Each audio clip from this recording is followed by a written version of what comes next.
미 연방준비제도 이사회 의장 제롬 파월이 지난 7월 10일에서 11일 미 의회에 출석해 금리 인하 발언을 예고했듯이 미국 현지 시간으로 지난 7월 30에서 31일 이틀간 열린 연방공개시장위원회 정례회의에서 미 연준이 통화정책의 기준금리인 연방기금금리를 2.25에서 2.5%에서 2.0에서 2.25%로 0.25%포인트 인하하였습니다. 금리와 주가는 일반적으로 역의 상관관계에 있다는 것을 봤을 때 미국 중앙은행의 금리 인하 소식이 호재로 작용해 미국 증시는 건실한 미국 경제 성적에 힘입은 기존의 상승세를 계속 이어갔어야 했지만 다우지수는 마이너스 1.23%, 나스닥 지수는 마이너스 1.19%, S&P 500 지수는 마이너스 1.09%를 기록하며 전장보다 큰 폭의 하락으로 장을 마감하였습니다. 무슨 이야기인지 한번 자세히 알아보겠습니다.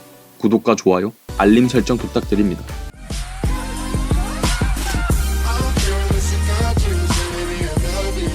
안녕하세요. 지식을 크고 넓게 알고 싶어하는 대식가입니다.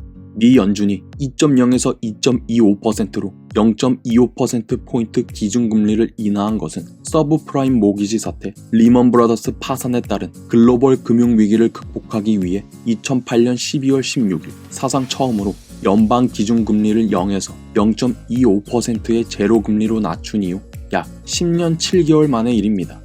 미 연준은 제로금리를 설정한 이후 그간 2015년 12월 16일 0.25에서 0.5%로 첫 금리 인상을 시작으로 2016년 1번, 2017년 3번, 2018년 4번, 총 9번에 걸쳐 2.25에서 2.5%까지 금리 인상을 단행하였는데 많은 전문가들은 과거 미국의 이러한 금리 인상 조치의 배경에 대해 2008년 글로벌 금융위기를 극복하기 위해 시행했던 양적 완화를 그 이유로 꼽습니다. 금융위기를 극복하기 위해 페드는 금리 수준을 제로선까지 낮추고 시장의 채권을 직접 매입하는 등 매우 공격적인 양적 완화 정책을 펼쳤고 이에 따라 시장에는 약 3조 달러에 달하는 막대한 양의 달러 유동성이 풀렸습니다.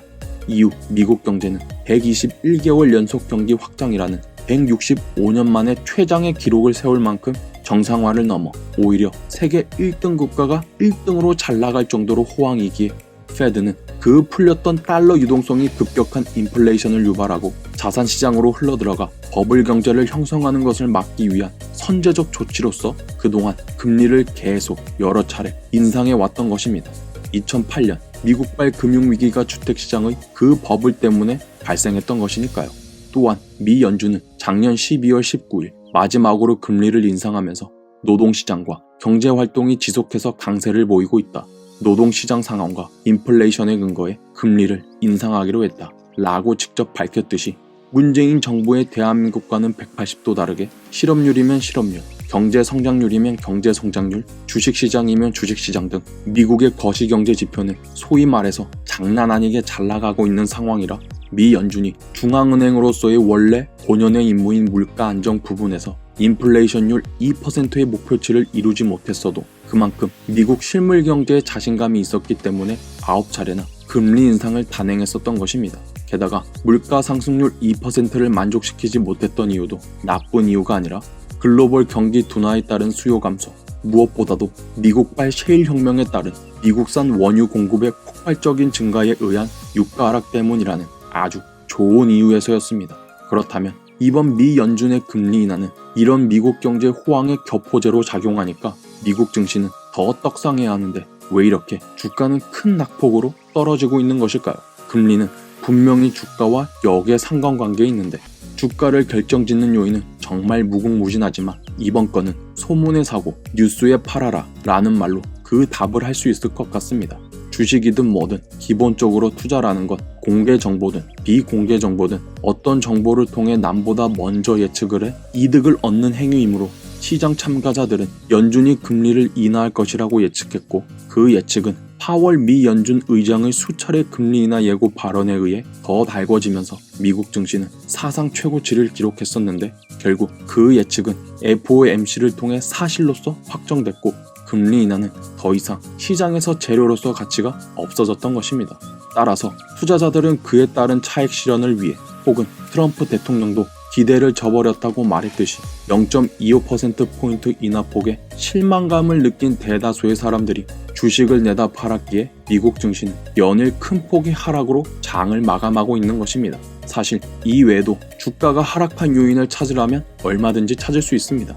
금리 장기 인하 시작 아니다 라는 파월 의장의 말로 할 수 있는 향후 통화 정책에 대한 불확실성, 주가를 떠받치는 가장 기초 재료인 기업 실적의 혼재 양상, 끝이 안 보이는 미중 무역 분쟁의 불확실성 등 페드의 금리 인하 발표 이후 딱히 단기적으로 호재가 없는 것도 투자자들이 실망 매물을 던지며 주가가 하락하게 된 원인으로 꼽을 수 있습니다. 미 연준은 연방 기금금리 인하 발표와 동시에 양적 긴축, 즉 페드가 보유한 채권을 매각하고 시중의 달러화를 회수하는 보유자산 축소 정책도 9월 말에 예정되어 있던 종료 시점을 2개월 앞당겨 종료키로 하는 등 새로운 양적 완화 정책도 발표하였는데, 연준은 그 정책을 시행하는 이유를 글로벌 성장이 둔화할 우려가 있고 기업 지출 증가세가 완만하며 인플레이션이 12개월 전 대비 페드의 목표치인 2%를 밑돌고 있기 때문이라고 하였습니다.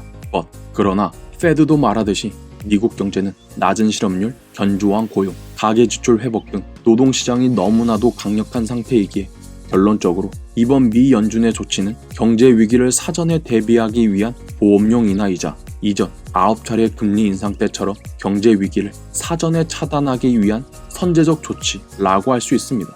이렇듯 지금 미국 경제는 아직 여러 불확실성이 존재한다고는 하나 트럼프 대통령은 물론이고 미국 중앙은행 등 미국 전체가 균형 있게 건실하게 아주 잘 발전하고 있다고 할 수 있습니다.